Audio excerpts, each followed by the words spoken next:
Рэжым Лукашэнкі завозіць у Беларусь мігрантаў з Сярэдняй Азіі і запрашаюць іх працаваць не толькі на прамысловых прадпрыемствах, але і ў камунальныя гаспадаркі. Уявіце сабе, дворнікамі. Ці атрымаецца вымесці беларусаў чырвона-зелёнай метлою і замяніць іх мігрантамі? А таксама, што несе гэта рэжыму Лукашэнкі і непасрэдна беларусам? Паважанае гаспадарства, добрый вечар. Меня звать Дмитрий Мицкевич, а вы глядите ток-шоу «План Б». Без Китая сегодня невозможно решить ни один вопрос на нашей планете. У сучаснай Беларусі тым больш аўтамат без ражка ў 20-м даўся Лукашэнку вялікую кроўю. Праз санкцыі і нерукапаціскальнасць дыктатару давялося развітацца не толькі з інвестыцыямі глобальнага захаду, але і такога самастойнага гульца, як Кітай. Беларусь всегда следовала принципу одного Китая. Да мінулых выбараў кітайцы былі адной з найбуйнейшых працоўных сілаў у Беларусі. Іх завозілі разам з супольнымі беларуска-кітайскімі праектамі, а разам з імі прыходзілі інвестыцыі ў грашовым эквіваленце. Приезжайте, будем сотрудничать, наша дружба стала всепогодной, всеобъемлющей. И в этом ключе мы готовы действовать и идти навстречу китайскому народу. Кітайскага народу рэжыму настолькі не хапае, што пад гэта спецыяльна, так бы мовіць, лібералізавалі сучаснае працоўнае заканадаўства. Па-першае, прадугледзелі спрошчаную легалізацыю замежнікаў у 30 прафесіях. Дактары, медсёстры, слесары, у асноўным усе тыя, каго цяпер не хапае на рынку працы. Па-другое, працадаўца можа больш не атрымоўваць дазволу на працу замежніка. У правах яны прыраўноўваюцца да беларусаў. Новаўвядзенні асабліва не закрануць прыезджых з Расіі ці краінаў ЕАЭС. Для іх заканадаўства заўсёды было спрошчаным. Прасцейшая легалізацыя тычыцца тых, хто раней прыязджаў паводле спецыяльных дазволаў. А гэта, вядома, Кітай, Узбекістан, Турцыя, Азербайджан і нават Украіна. Прынамсі, гэтак было да пачатку паўнавартаснай вайны. Цяпер Беларусь чакае наплыву нарадзінцаў Сярэдняй Азіі. Гэткім чынам чыноўнікі хочуць справіцца з недахопам персаналу ў краіне, пакуль адныя беларусы уцякаюць з радзімы ў выніку палітычнага пераследу, а іншыя наўпрост шукаюць лепшага жыцця нават у той жа Расіі. І тут насамрэч можа атрымацца. Расія пачкамі забірае на вайну акурат тых самых выхадцаў з Сярэдняй Азіі, таму можна чакаць іхнага наплыву найбліжэйшым часам і ў Беларусь. Гэтак, паводле атрыманай намі інфармацыі, на беларускія прадпрыемствы ўжо прыцягваюць працоўную сілу з Туркменістану. Такую ж практыку спрабуюць увесці і ў камунальных прадпрыемстваў, што традыцыйна мелі праблемы з кадрамі. Рэжым усім знойдзе ўжытак, як тым жа туркменскім студэнтам. Напрыклад, суправаджаць нерэгулярных мігрантаў да еўрапейскіх межаў. Пра гэта летась пісаў туркменскі сайт turkmen.news. Вадзілі як тагачасныя студэнты, гэтак і выпускнікі. Для некаторых такая дзейнасць завершылася крымінальным пераследам. Як правіла, ні туркмены, ні кітайцы, ні індыйцы, ні егіпцяне ў Беларусі пасля вайну асабліва не затрымліваюцца. Але бываюць асобныя выпадкі, якія потым транслююць як дзіва. С Египта? Ну вот, И прижился, 7 лет уже здесь, женился. ребенок наш. Самые красивые дети – это если египтяне, ливийцы, сирийцы, иракцы, иранцы женятся на наших девчонках. Самые красивые дети. У разуменні Лукашэнкі абсалютна нармалёва завабліваць Украіну не перспектывамі развіцця і добрым бізнес-кліматам, а прыгожымі дзяўчатамі, як таварам. Добрая дэманстрацыя таго, як калгасны дыктатар сам успрымае Беларусь і беларусаў.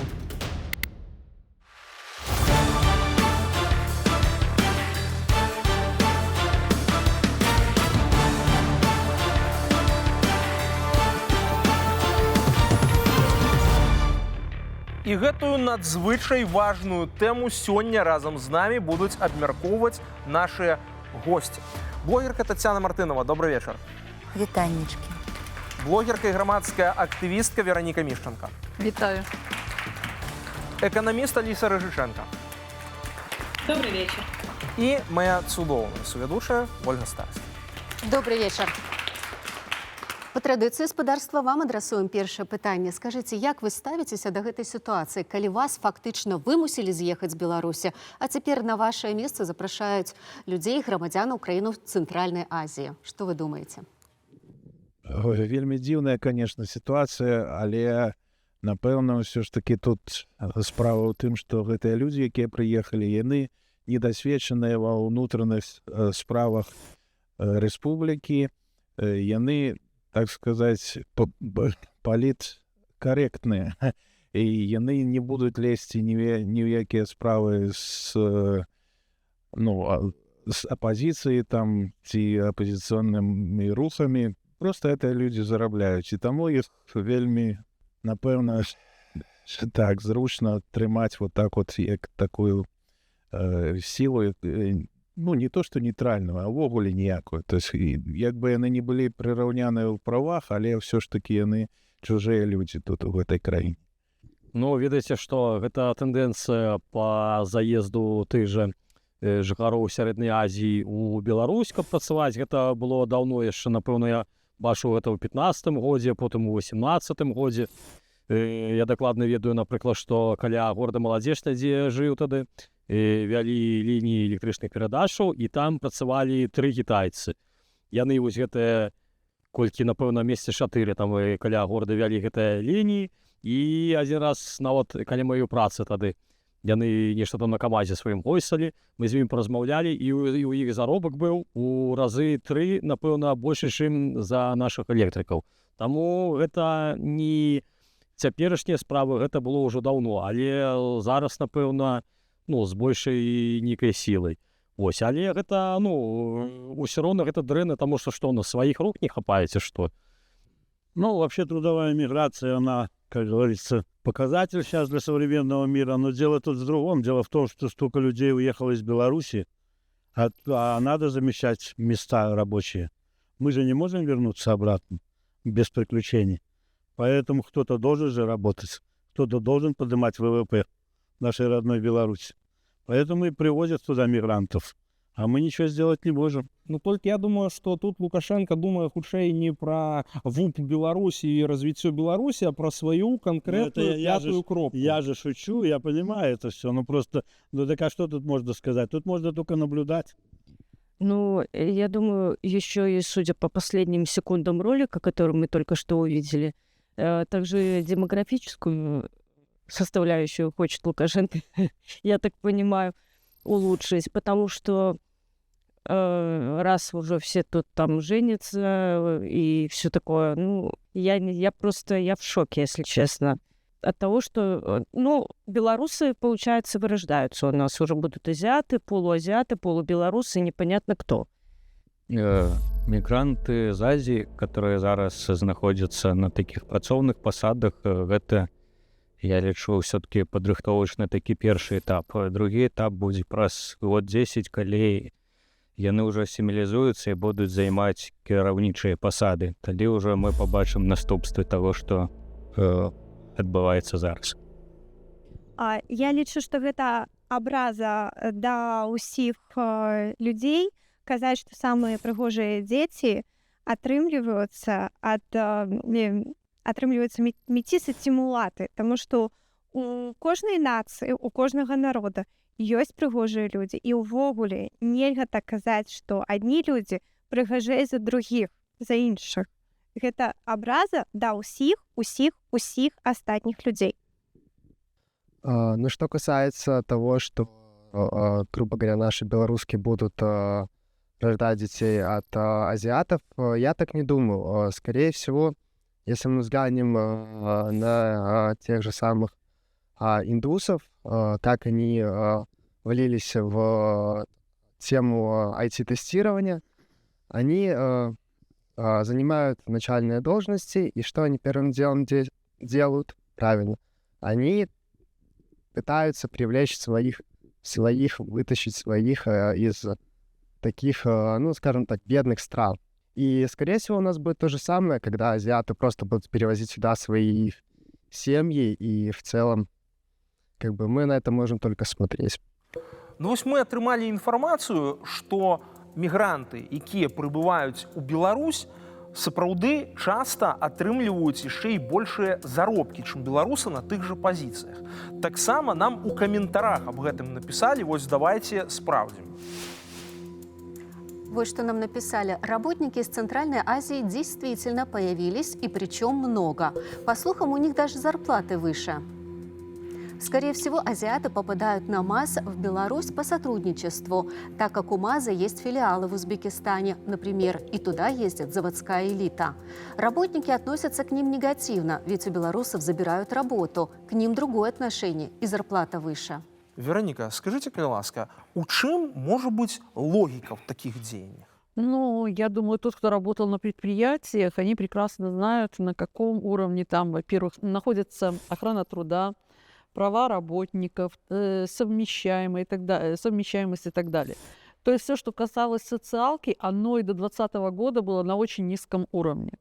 Что ни говори, мигранты – это очень зависимые люди.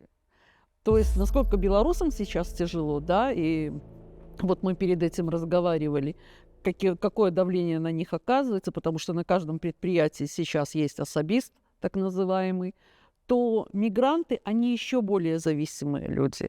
То есть шаг влево, шаг вправо, причем это люди, которые держатся диаспорами, то есть про них ты будешь знать все, ты будешь знать, чем они дышат, их слабые места.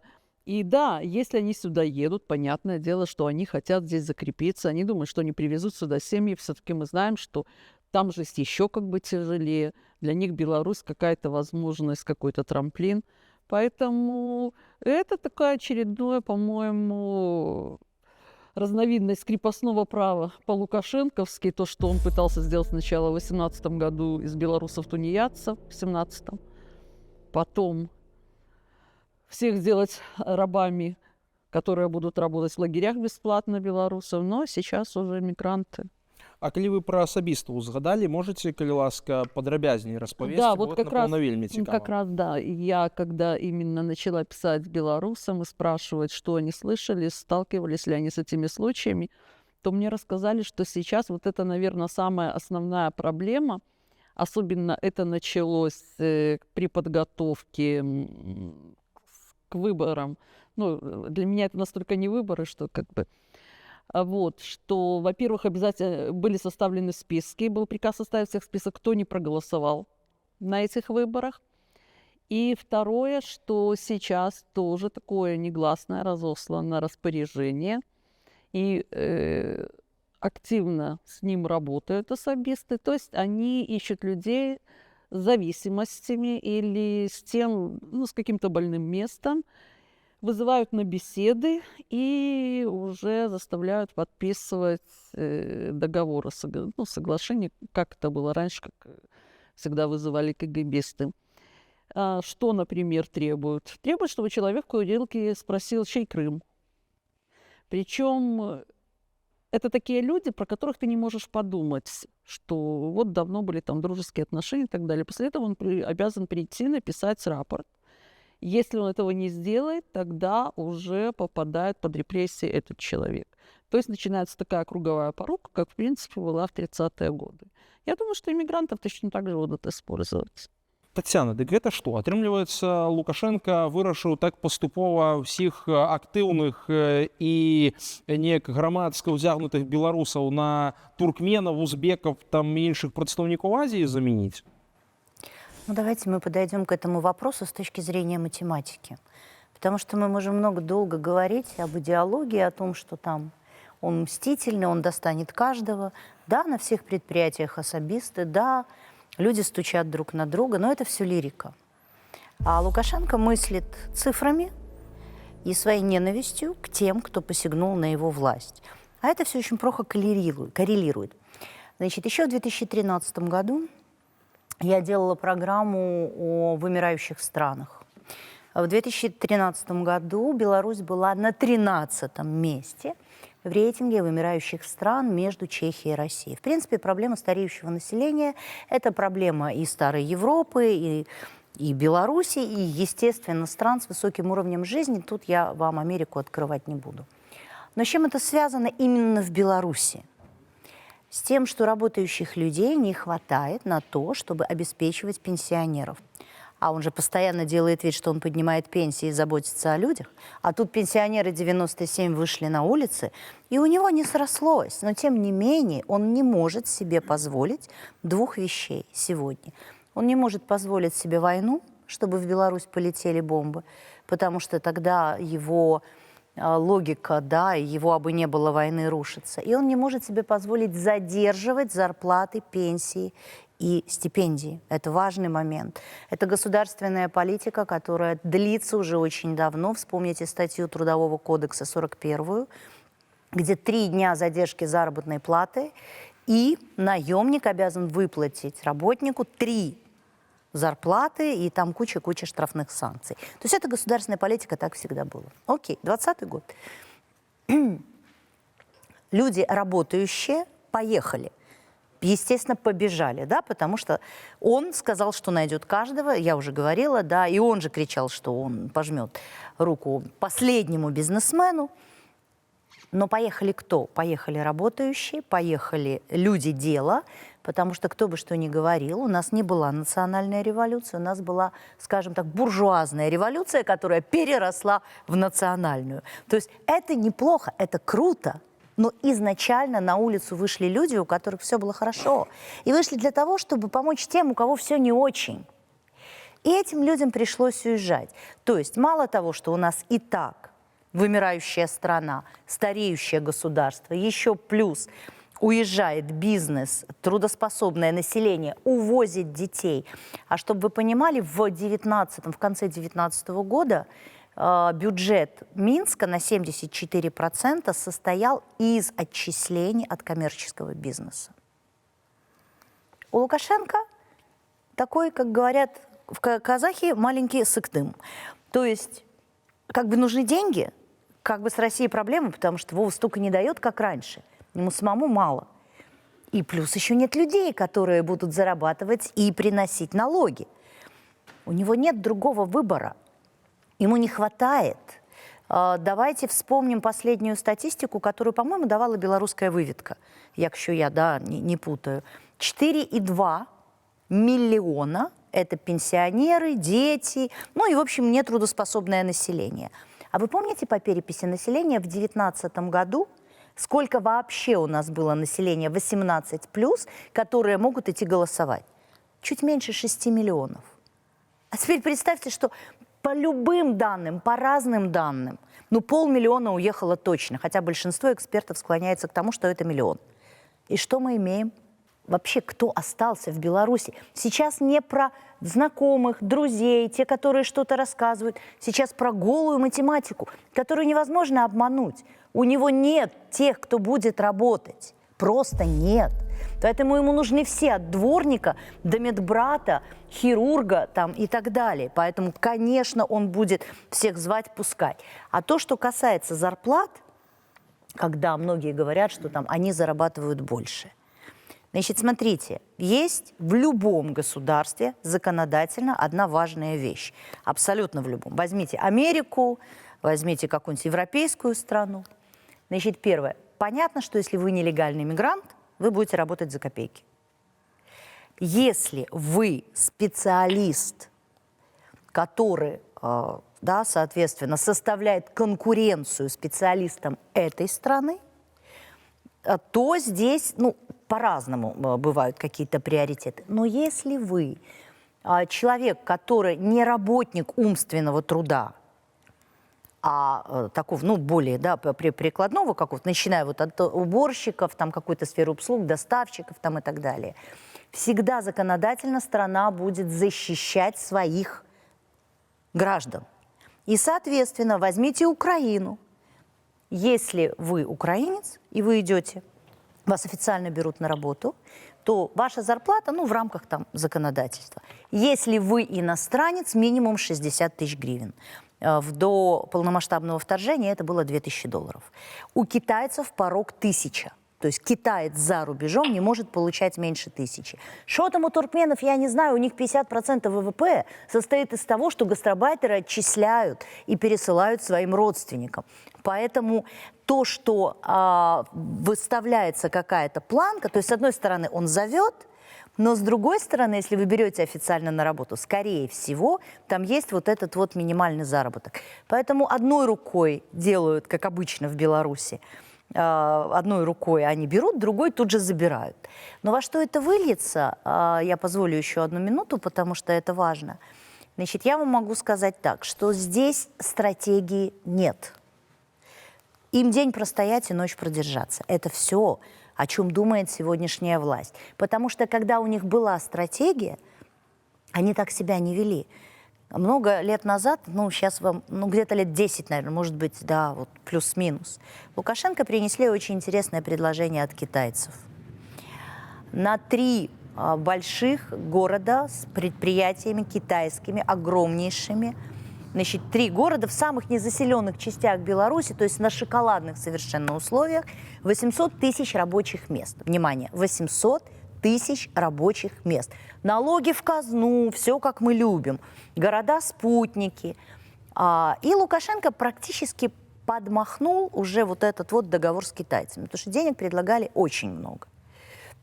Но тут нашелся один умный человек, фамилию которого я не буду пока называть, во избежание очередных политзаключенных, который сказал ему: Александр Григорьевич, вы не поняли, 800 рабочих мест, плюс жена, плюс ребенок, это 2400, 3 города, это 7200.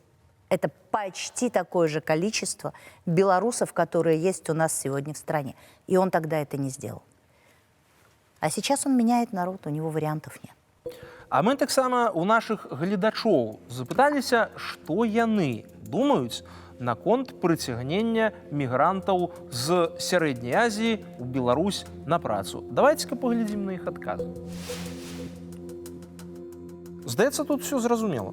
Вераніка, як думаеце, з якой рэакцыяй беларусаў сутыкнецца вось гэты масавы завоз мігрантаў з Сярэдняй Азіі?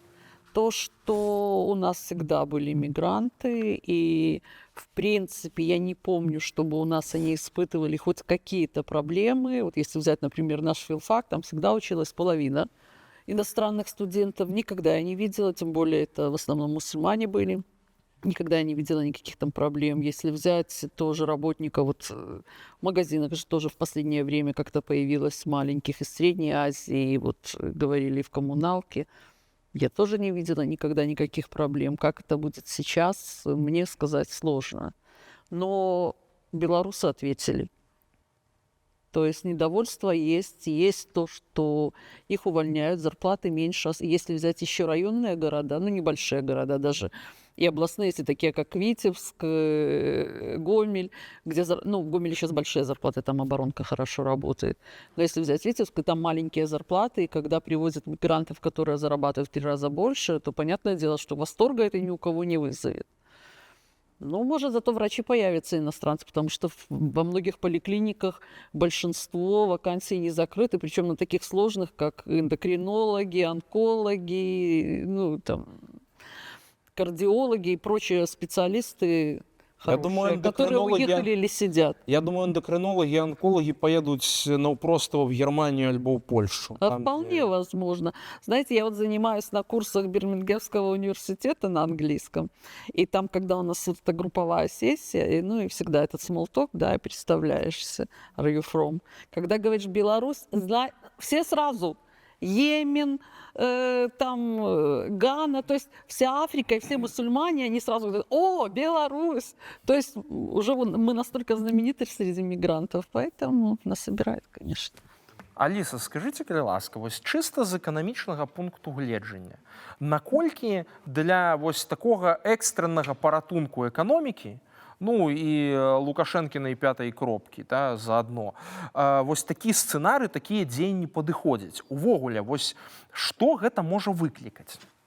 На сегодняшний день правительство Беларуси, к сожалению, выбирать не из чего. И у нас есть, кроме того, что у нас нехватка работников огромная на промышленных предприятиях, у нас есть еще другой фактор – это выполнение государственных заказов военно-промышленного комплекса России. Лукашенко получил от России деньги, и эти заказы нужно выполнять, а выполнять их некому. То есть людей просто нету на предприятии. Поэтому просто вынуждено белорусское правительство применять меры для того, чтобы завозить трудовых мигрантов. При этом летом 2023 года было изменено законодательство, которое позволяло и упростило намного систему ввоза трудовых мигрантов. И вот как раз то, о чем говорила Татьяна, вот эти границы зарплатные. То есть раньше у нас в Беларуси существовала граница 15 минимальных зарплат трудовой мигрант должен был получать по своей специальности по сравнению с белорусом. То летом в прошлом году эти данные были изменены на 5 минимальных зарплат. То есть это существенное изменение. И, в принципе, по статистике даже сразу видно, какой приток трудовых мигрантов у нас произошел. Если у нас там в 2020 году было 17 тысяч порядка иностранцев трудоустроенных, потом это пошло на снижение, там 13 тысяч, 9 тысяч в 2022 году работало, а в 2023 уже 34 тысячи иностранных граждан трудились на белорусских предприятиях. Еще один момент, конечно, когда белорусы выходят на рынок труда, даже пусть это будут молодые специалисты, выходя с университета, и видят предлагаемую зарплату им, они принимают решение, естественно, либо продолжать искать работу в других местах, либо уезжать самостоятельно в другую страну, потому что те деньги, которые предлагаются белорусам, это абсолютно недостойная зарплата, на которую очень сложно прожить. И еще один фактор важный, который способствует тому, что белорусы уезжают, и создается вот эта вот огромная, скажем так, яма из нехватки трудовых ресурсов, это давление беспрецедентное на частный бизнес, в связи с чем начали сокращаться новые создаваемые рабочие места. Когда мы наблюдаем на протяжении 3 лет давление на частный бизнес, 3 раза изменялось налоговое законодательство, бизнес преследуется по разным политическим мотивам, иностранным инвесторам запрещается отчуждать свою собственность либо доли в бизнесе. Это все, естественно, способствует сокращению инвестиций, и когда бизнес не может привлечь дополнительные инвестиции, плюс регулирование цен, которое создало условия, что бизнес имеет только такую минимальную маржинальность в своем бизнесе, то есть, в принципе, бизнес перестал быть бизнесом. И, конечно же, частный бизнес и предприятия просто не в состоянии реинвестировать и привлекать инвестиции, зарабатывать на то, чтобы развиваться и создавать рабочие места. Когда у нас не создаются рабочие места, денег и зарплаты низкие, денег платится меньше людям, естественно, у нас меньше поступлений в бюджет государственный, меньше налоговых поступлений. У нас на сегодняшний день государственный бюджет состоит на 82% из налоговых поступлений. И, конечно, у государства, у правительства просто нет выхода, как привлекать трудовых мигрантов, трудоустраивать хоть кого-либо, и бонусом они получают аполитичных людей, потому что трудовые мигранты, естественно, не будут никаким образом участвовать в политической жизни Беларуси. Але пытанне ж у тым, наколькі гэта дапаможа. Вось гэта план, які можа спрацаваць, альбо толькі горш зробіць. У нас никогда в Беларуси не принимались меры на долгосрочную перспективу, какие-то эффективные меры. Вообще, в принципе, эффективное государственное управление – это вещи, несовместимые с режимом Лукашенко. И эти меры позволят вот здесь и сейчас, в моменте, спасти ситуацию, не допустить большого дисбаланса и дефицита государственного бюджета в виде непоступающих налогов от трудовых ресурсов. И, конечно, как опять же Татьяна сказала, я абсолютно с ней соглашусь, это выплаты пенсий, пособий, это очень важный фактор. И у нас на сегодняшний день Берег, по-моему, делал просчеты такие, что если ситуация будет продолжаться с оттоком трудовых ресурсов из Беларуси. То есть если белорусы будут продолжать уезжать, то наших пенсионных фондов хватит, ну, максимум там 7-10 лет. Это с условием, что они будут постоянно получать дотации из государственного бюджета. Но опять же, чтобы выделять эти дотации, нужно наполнять бюджет чем-то, а именно налогами. Поэтому сейчас речь идет о том, чтобы вот спастись, прожить год, прожить 2, а там уже посмотрим. Тацяна, і вось якраз тут пытанне менавіта да таго, што можа пайсці не так в гэтым плане па беларусазамяшчэнні, асабліва наконт вось гэтай апалітычнасці. Ну, тут такой, я абсолютно совсем согласна сейчас, спасибо, да, предыдущему оратору, кроме одного. Потому что мы все время смотрим на эмигрантов как на то, что, ну, им-то какая разница, да, они приехали в океан стабильности, и, значит, давай в нем бултыхаться. Тем более, что как бы им и денег платят вовремя, да, и как-то тут точно уже получше, чем в каком-нибудь Туркменистане или Узбекистане, да, где там проблемы. Так вот, но ведь что такое сегодня эмигранты по всему миру? И я сейчас не только про Беларусь. Просто, возможно, Лукашенко это еще не использовал, но он обязательно к этому придет в какой-то момент. Мигранты – это новый пролетариат. Это люди зависимые, которые вполне себе либо за небольшие деньги, либо по принуждению, потому что, ну, простите, они зависят от лояльности того государства, гражданами которого они не являются. У них же что? Вид на жительство, право на работу. Это вам не гражданство лишить. Это бумажка, которая рвется за 3 секунды каким-нибудь опером. Их выгонять на пролукашенковские марши, их выгонять на какие-то акции. Это же одно удовольствие. Это бесправные люди, которые приехали, мы с вами говорим концлагерь, они говорят страну, где не летают бомбы и где, в принципе, да, им предоставляют какие-то условия. И, конечно, они с большим удовольствием сделают все, что... Их даже особо пугать не надо будет. Это для белоруса, для нас с вами зашквар. Просто даже надеть сегодня на себя красно-зеленую одежду. А им все равно, они вообще не в курсе. Они, может быть, даже не знают, что там было в той Беларуси в 2020 году. То же самое, между прочим, Лукашенко делает для украинцев. Заметьте, как он каждый украинский кейс обсасывает со всех сторон пропагандой, показывает, как круто в Беларуси. Там, не знаю, сколько этих украинцев приехало, использовали по полной, для того, чтобы они рассказывали, показывали, как здесь намного круче. И это все транслируется в Украину. И таким образом Беларусь участвует вот в этой мерзкой медиавойне вместе с Россией, просто заваливая украинские головы вот этим вот дерьмом. А те, кто никогда глубоко не знал, что там у нас в Беларуси происходит, они что видят? Чистенько, да, предприятия работают, не разграблено. Ну, яка милота, нормально ж, да, жили. Чего вам, белорусы, не сиделось? Спросили меня в 2020 году киевские журналисты, когда я приехала в Киев. У вас же такой там крепкий хозяйственник, у вас же все хорошо. Я говорю, что у нас хорошо? Алло. А они же ничего не видят, кроме белорусской пропаганды. Ничего. Антибелорусской пропаганды. И да, и белорусской, и российской. Потому что это же все варится, это все такой общий суп, которым и то, и другое подается. Вот, пожалуйста, такой вот лучший выбор для людей. Пытанне, дарэчы, яшчэ ў тым, якім в рэальнасці будзе стаўленне да мігрантаў. Таму што байкі гэта адно, але аб'ектыўная рэчаіснасць часам бывае іншая. Давайце-ка глянем, як яна выглядае. Że Białoruś to jest reżim, że Białoruś to kraj, w którym ludzie nie mają żadnych praw. To jest taki typowy kraj komunistyczny. На жаль, гэтым словам сваіх саслужыўцаў беглы польскі жаўнер не паверыў. Ягоны рэсурс рэжым цалкам выкарыстаў, а потым, імаверна, прыбраў яго як непатрэбнага сведку. Праз некалькі месяцаў паляка знайшлі павешаным. Цяпер з Чэчкі робяць героя, называюць фонд ягоным імём, ставяць билборды з ягоным партрэтам і нават ствараюць прэмію імя Чэчкі.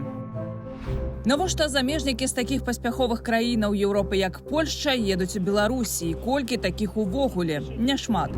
Адыёзны антысеміт, блогер, прарасійскі палітык польскага паходжання Войцех Альшанскі засвяціўся ў відэа Дудзя. Мальчик, ты jesteś у меня на импрезе, я тебя могу выжучить в каждом моменте. Это он организатор. Да, я сам главный организатор. Да. Надо тебе спокойно и слушай, что я тебе говорю. Беларусам Альшанскі вядомы з навінаў пра напад на беларускага студэнта і пікетамі ў падтрыманні Лукашэнкі.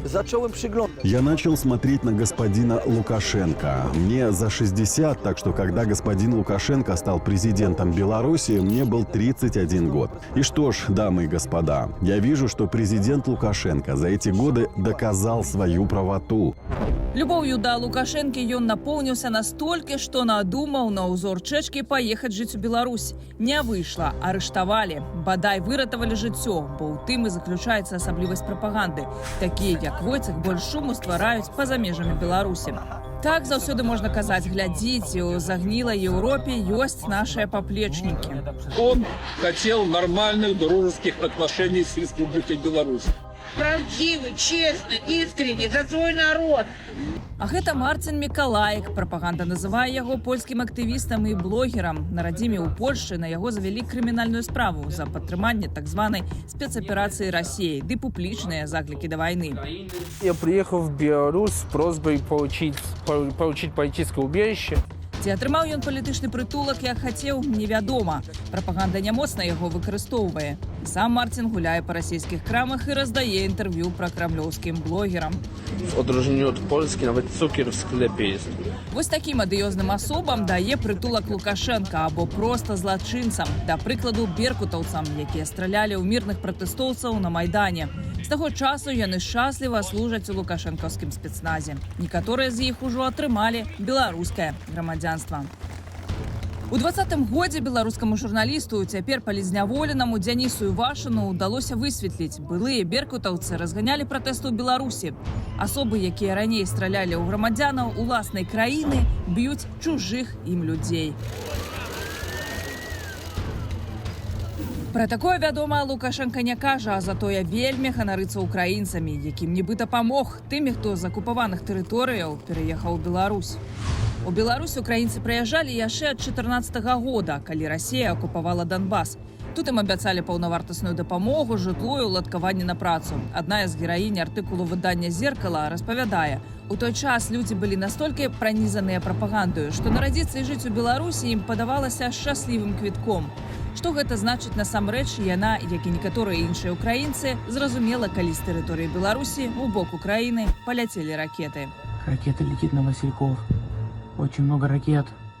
Паводле афіцыйных звестак, цяпер у Беларусі налічваецца больш за 20 тысяч украінскіх уцекачоў. Для параўнання ў Еўропе каля 4 мільёнаў.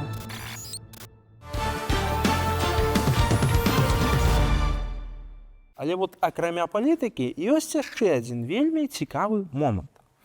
У сяброў з сярэдняй Азіі даволі багаты досвед крыміналу. А самі гэтыя краіны лічацца не кіслай крыніцай разнастайных наркатычных рэчываў.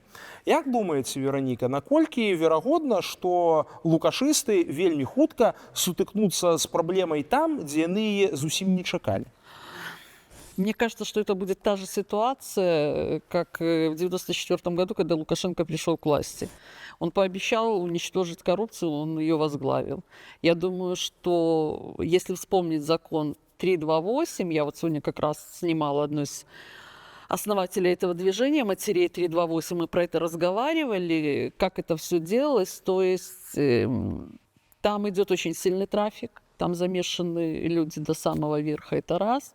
И два, этот закон, он тогда давал бесплатную рабочую силу для тех же лагерей, которые очень хорошо работали сюда, на Европу и на Икею, и до сих пор продолжают работать по деревообработке. И сейчас, в принципе, то, что это захлестнет через российскую границу, нечего и говорить. Але ў мяне толькі ёсць вялікія сумневы ў тым, што лапатныя Джеймс Бонды смогуць штосьці зрабіць з этнічным крыміналам. Таму што ўзровень іх аператыўнай працы гэта прывесці роту ОМОНа в цыганскі пасёлак і збіваць там жанчын і дзяцей. А вести нормальную працу по змаганні з арганізаваным крыміналам мы ўсе пабачылі яшчэ раней, якія рэчы адбываліся, калі яны банальна не маглі знайсці нават самае простае. І ў мяне ёсць вялікія сумневы ў тым, што яны з гэтым дадуць рады. Як вы думаеце, Таццяна, што можа тады, скажем так, рабіцца внутры сістэмы? Да? Вось калі ёсць такі выклік, з якім, ну, зноў жа, як в гэтыя дыаспоры там внедряцца і гэтак далей, вось што з ім рабіць? Ну, все пайшло не по плане. Я не думаю, что план был вообще. Самое основное в том, что его не было. Абсолютно. И сейчас вся вот эта вот государственная машина, поломатая во всех местах, она пытается каким-то образом затыкать дыры. То есть вот здесь, тут заткнули, тут открылось, да, как там у нас, взялся за яйца, масло пропало, что там у него. Они же так вот по этому принципу всегда и работали. Теперь то, что касается борьбы с криминалом. Значит, когда-то, в 90-е, еще существовала та часть силового блока, который действительно думал о том, как победить преступность. То, что, придя, Лукашенко разворотил абсолютно, уничтожил и отрицательно селектировал правоохранительные органы, это очевидно. Всех приличных людей оттуда выкидывали постепенно, потому что, ну, всех же не выкинешь. И вот сегодня мы имеем вот эти этнографические лица с генетической памятью. Кубраков, Карпенков, Хренин, якщо про Министерство обороны, да? Ну и вообще, когда вот это вот все показывают, я иногда в Фейсбуке люблю развлекаться, я беру стоп-кадр с их совещаний и потом дописываю мыслями, да, знаете, что у них в головах вообще у всех, у этих людей. Маргарин. Да, маргарин. Вот, и естественно, когда такая отрицательная селекция, то, простите, а как?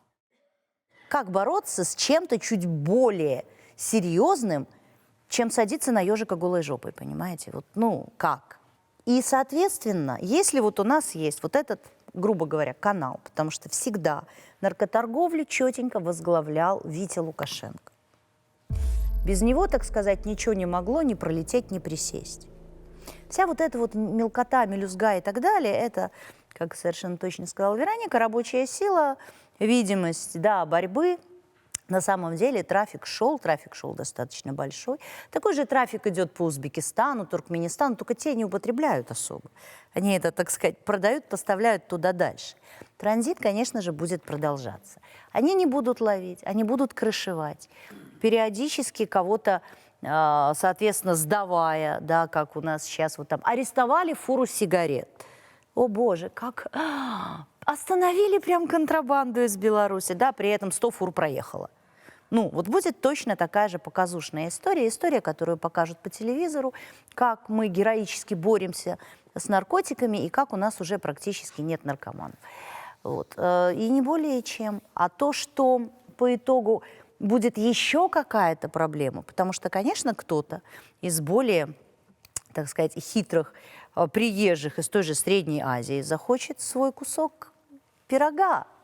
И как они будут разбираться уже в этом случае? Соответственно, будут подставлять каких-то своих, да, когда в кормушке не хватает всем, значит, какую-то птичку надо из нее выкинуть.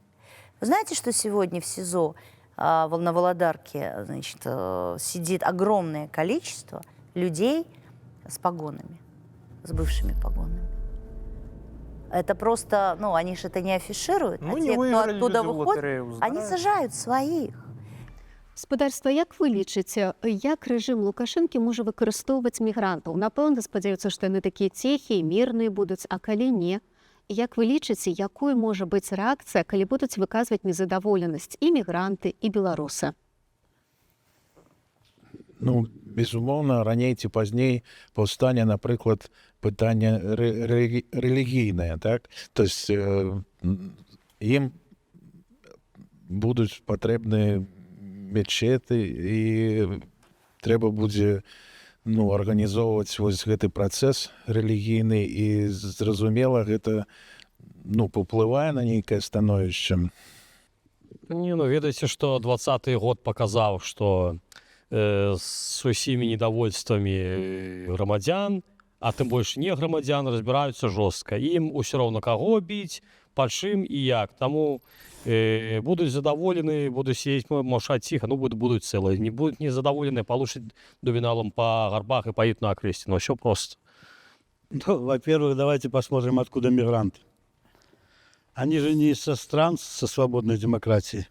Они привыкли жить при таком режиме, в таком же полицейском государстве. Поэтому выступлений особо нету. А как белорусы будут ставиться до мигрантов?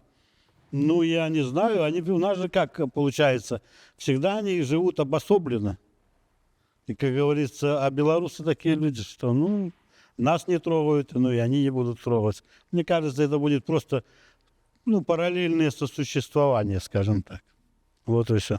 Не знаю, знает ли кто про Краснодарский край в России, но я могу сказать, что Краснодарский край, так как он близок к этому азиатскому региону, там все Грузия, все это близко довольно-таки, Абхазия и так далее. Так вот, Краснодарский край — это самая криминальная область России. Поэтому... А Ростов — самый криминальный город. Да.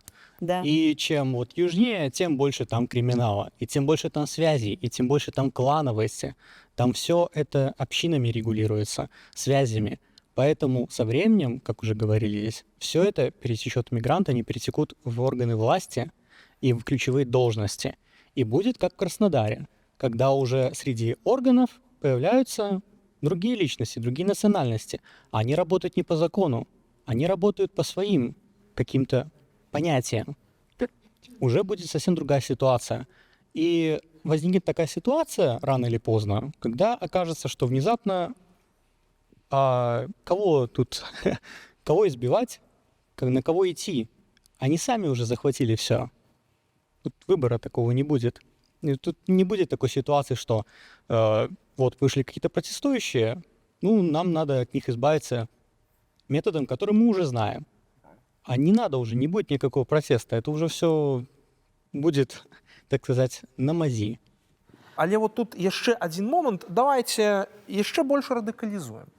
Калі мы зараз глядзім на тое, што адбываецца ў свеце. Вот у мяне да Алісы пытанне. Чыста эканамічна, калі взяць вось па тэхнічных параметрах, можам мы сабе уявіць, што гэтакая палітыка з'яўляецца чарговым этапам падрыхтоўкі да ўдзелу в буйнамаштабнай вайне. Умоўна кажучы, сваіх на мяса, а працуюць хай мігранты. То бок вось чыста тэхнічна гэты сцэнар можна рэалізаваць? Технически, конечно, можно. Но я больше чем уверена, что о таком сценарии не идет речь, потому что даже если мы возьмем пример России, в России даже иммигрантов рабочих отправляют на войну, мобилизуют. То есть это уже, в принципе, да, такой сценарий не предусматривается в той же России. И я предполагаю, что если все-таки Беларусь вступит в военные действия, то это будет все происходить по принципу, как и в России, по примеру, да, российскому. И поэтому скорее нет такой сценарий. Я хотела добавить по поводу того, что, возможно, да, в долгосрочной перспективе вот эти кланы, которые могут обосноваться, да, в Беларуси, студенты, которые сейчас получают образование, в последующем будут жениться, привозить свои семьи. Возможно, да, в долгосрочной перспективе есть такая опасность. Но мы забываем, что на сегодняшний день режим Лукашенко создал настолько тоталитарную систему, которая наблюдает за всеми и за всем. Приезжают в основном трудовые мигранты, это максимально зависимые люди. Они работают от зарплаты до зарплаты, они отправляют свои деньги назад на родину, и, в принципе, они очень дорожат этой зарплатой, потому что, в противном случае они бы просто не ехали в Беларусь. И такими людьми легко управлять. Легко сказать: иди подслушай, задай нужные вопросы. И я это говорю к тому, что те угрозы каких-то возможных терактов, каких-то незаконных действий, торговли наркотиками или еще чем-то, режим об этом будет знать и будет это контролировать. Поэтому я скорее склонна к тому, что это очень такая далекая перспектива и менее реалистичная угроза того, что будут какие-то теракты происходить на территории Беларуси, что вот они будут так спонтанно происходить, да, без ведома правительства. и при этом у нас какие-то будут образовываться кланы. По поводу граждан Китайской Республики, то, конечно, тут можно говорить, это другие люди, это не узбеки, это не туркмены. И да, вот касаемо китайских граждан, можно сделать такую поправку, но при этом мы видим сейчас ситуацию, что как раз-таки с Китая трудовых мигрантов у нас становится меньше и меньше с каждым годом. И это напрямую связано с сокращением инвестиций со стороны Китая. То есть китайские трудовые ресурсы приезжали только когда речь идет о каком-то большом инвестиционном проекте, и есть уже заранее заложенные деньги в этот проект на зарплату этим людям. И если таких проектов не будет, либо они будут сокращаться, то скорее всего, мы не увидим большое количество трудовых мигрантов из Китая. Если мы говорим про Узбекистан, Туркменистан, то это на сегодняшний день к нам приезжают не те люди, которые способны какие-то организовать кланы, какие-то преступные группировки, которые могут действовать в тайне от правительства Беларуси. Вось на гэтым моманце мы вымушаны скончыць нашу сённяшнюю праграму. Давайте падзякуем нашим спікерам.